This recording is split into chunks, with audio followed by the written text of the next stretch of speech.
और ये नंबर मैंने अभिज्ञान को यहां लिखा था 47 प्लस होगा बीजेपी का, ऐसा दिखाई दे रहा है 47 प्लस होगा भारतीय जनता पार्टी का। दिस नंबर, ये नंबर वहां जाता हुआ दिख रहा है, क्योंकि जो ग्राउंड से रिपोर्ट आ रही है वो रिपोर्ट यही कह रही है कि बीजेपी अपना ग्राउंड सिर्फ होल्ड नहीं कर रही, आसपास के ग्राउंड भी होल्ड कर रही है। यानी कुल मिलाकर ये ऐसा लग रहा है चुनाव जो है वो कांग्रेस ने इस चुनाव को जिस तरीके से करा, देखिए जाट वर्सेस छत्तीस बिरादरी हो गया ये चुनाव। अब समझ लीजिए जो बात अभी अभिज्ञान कह रहे थे, अभिज्ञान नो ऑफेंस, क्योंकि हम लोग आपस में चर्चाएं करते रहते हैं, लेकिन आपने कहा था कि मैसेज अच्छा नहीं गया है नायब सिंह सैनी को हटाकर।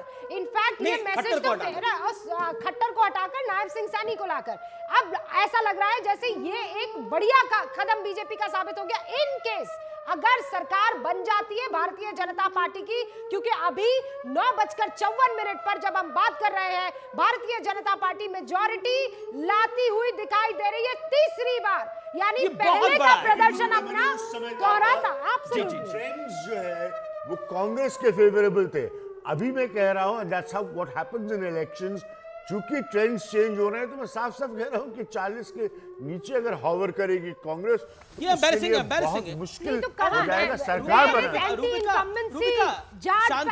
किसान फैक्टर, अग्निवीर फैक्टर, बेरोजगारी फैक्टर, कहां है वो सब? नहीं वो देखिए अब देखिए एक बेसिक पॉइंट है।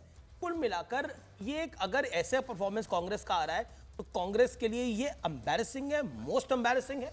देखिए जिस तरह का कैंपेन कांग्रेस ने करा, और बीजेपी के लिए आपको मानना पड़ेगा, मुझे एक फिल्म का डायलॉग था बाजीगर फिल्म का कि हार के जीतने वाले को बाजीगर कहते हैं, ये वही है।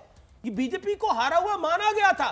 मतलब मैं आपको बता रहा हूं एग्जिट पोल वाले दिन हमने खुद सवाल पूछे बीजेपी के नेताओं से कि अब आप क्या करेंगे, ये कितना एम्बैरेसिंग है, महाराष्ट्र पे इसका क्या इंपैक्ट पड़ेगा, झारखंड पे किसका इंपैक्ट पड़ेगा।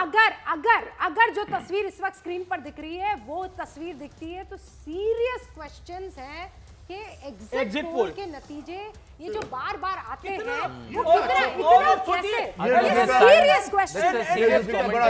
वन सेकंड, उसकी क्रेडिबिलिटी गिरती जाएगी। एक्सेस माय इंडिया उसने अपने टैली को रिवाइज करा एंड उन्होंने बोला 70 आएगा, 70 आएगा। 70 क्या, 70 का आधा आ रहा है कांग्रेस पार्टी, आधा आ रही है कांग्रेस पार्टी। वो बताइए 400 पार का जो था मामला उसमें आप देखिए कहां 250 के आसपास। और अब एक सवाल नहीं, पर एक और मैं देख रहा हूं पिछले 5-6 सालों से दीपिका सही कह रही है कि एग्जिट पोल्स का क्रेडिबिलिटी लॉस ना, बीजेपी नंबर गोइंग टू 47। अब बड़ा सवाल यह है कि 50 टच कर पाएगी बीजेपी रुझानों के अंदर, यह बड़ी बात है। लेकिन what a comeback, it is a big comeback from 24, 23, 24, 25, वहां से 47 पर 48।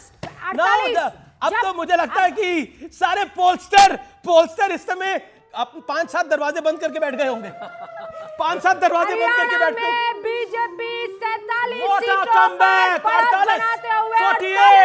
48 नायब सिंह सैनी, नरेंद्र मोदी दोनों की जोड़ी ने कमाल कर दिखाया है। नरेंद्र